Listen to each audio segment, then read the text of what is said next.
It's been a tumultuous start to 2025. I look on my right, Western world, it's tariff. I look up, I say China. I look down, I say fall in India. What is happening, sir? Look here, look there, everywhere it is pain and confusion. Good morning, Nikunj. I think you are right. I think the scenario has changed quite dramatically over the last couple of quarters. There was always overvaluation in Indian market compared to its own history as well as compared to some of the other global markets. And what has hurt us in the last couple of quarters is the fact that the overvaluation seems to be a little overdone given the deceleration in the earnings growth that we have seen. And at the same time, too many policy changes or flip-flops that we have seen from other economies, which could have impact India as well. And this scenario of unpredictability is what has led to volatility in the markets, I guess. So are things looking better now? Do you think we are reaching what could be called as fair value? In the very short term, clearly markets are oversold. However, if you look at the valuations from a historical perspective, only the large cap segment at this point of time seems to be at fair valuations.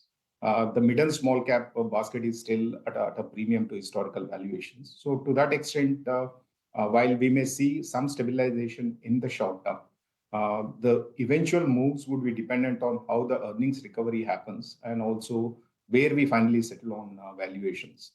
If somebody is a long-term investor in large caps, I think the current valuation is something where they will not really see too much of valuation risk going forward. But same cannot be said on mid and small caps yet.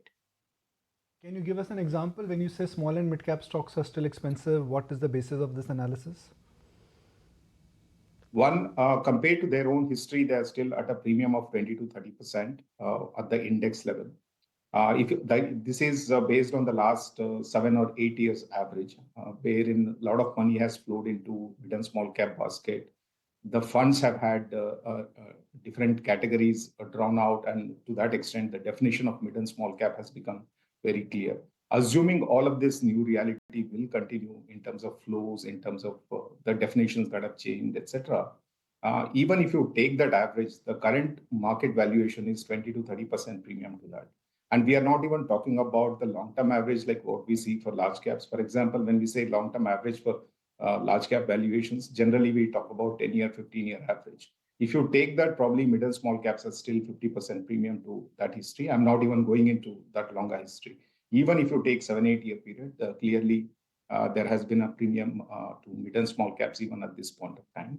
And in terms of earnings, especially, the expectation at the beginning of financial year 25 was mid and small caps would grow at 25% plus kind of earnings CAGR, whereas large caps were showing somewhere in the mid-teens, right?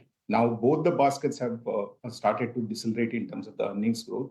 It's very, very muted earnings for large caps. And there are several small caps and the index as well has shown degrowth in earnings. And the prognosis for next couple of quarters is also not very strong. So given all of this, I believe the current valuations on mid and small cap, despite the correction that we have seen from the peak, is still at a higher level. All right, but Harsha, within the large cap space, tell us about the sectors that you are betting big on, and given the recent fall, where are you finding opportunities? Clearly, there are no large sectoral bets at this point of time. While the market has corrected, as we had mentioned earlier as well, this has fallen from higher valuation levels to fair range of valuations. So it is very difficult to see too many sectors offering a very large amount of valuation comfort. If at all there is one basket which is offering a lot of comfort purely on valuations is the large cap banks, both private and PSUs.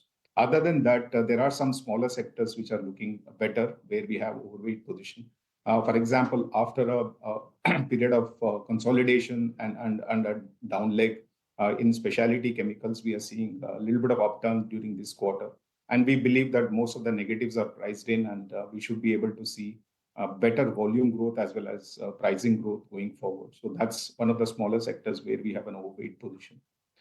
Industrials is again looking reasonably okay because there has not been too much dent in terms of the earnings trajectory. Yes, valuations were expensive. Now most of these stocks have corrected nicely over the last 2 quarters. So to that extent, one could take a little bit of selective bets within industrials.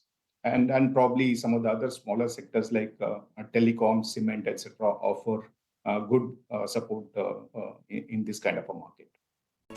If you like this video, then like, share and subscribe to ET Now.